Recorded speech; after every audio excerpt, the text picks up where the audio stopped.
جو تاریخ ہمارے پاس موجود ہے اس کے اعتبار سے آلموسٹ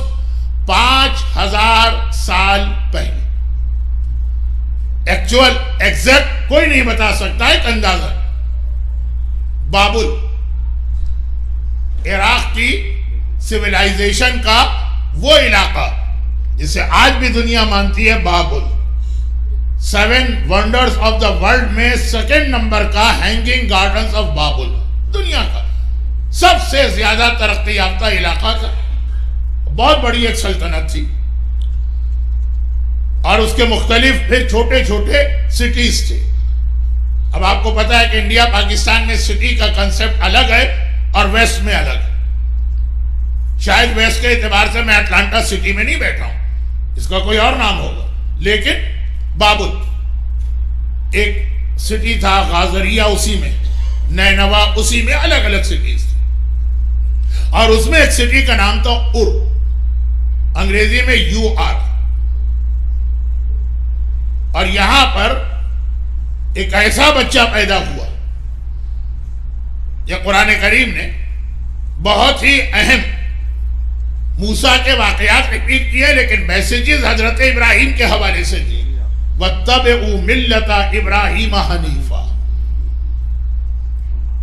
یہ بچہ پیدا ہوا جس کا نام رکھا گیا۔ اچھا، اب یہاں پہ ایک چھوٹی سی بات عرض کر دوں کہ بعض ہسٹورین نے لکھا کہ بابل میں شرک، بت پرستی، ابراہیم دنیا کا پہلا پرومیننٹ پرسنالٹی ہے جس نے بت شکنی کی ہے، بتوں کو توڑا، لیکن ہر دور میں ایک اللہ کے ماننے والے رہے ضرور، چاہے ان کی تعداد بہت کم ہو جائے۔ بابل کی پرانی زبان میں یہ بعض ہسٹورین لکھتے ہیں عبادت خانے کو کہتے ہیں کرب، جیسے ہمارے یہاں مسجد ہے یا امام باڑہ ہے یا مندر ہے یا چرچ ہے، اس زمانے میں کرب، اور پھر چونکہ ہر بت کے لیے الگ عبادت خانہ بنایا جاتا تھا تو وہ اس کے نام سے تھا۔ مثلا فار ایگزامپل کہہ رہا کرب لات، یہ لات بت کا عبادت خانہ، کرب منات۔ اب اگر کہ بابل والوں کے یہ بت نہیں تھے لیکن مشہور ہمارے یہاں ہے تو اس لیے، اور جو اللہ کے ماننے والے ایک اللہ کے حضرت نوح کے دین پہ باقی بہت چھوٹا سا گروپ ہے جہاں پہ وہ عبادت کرتے تھے الہ، تو اس کو کہتے تھے کرب الہ،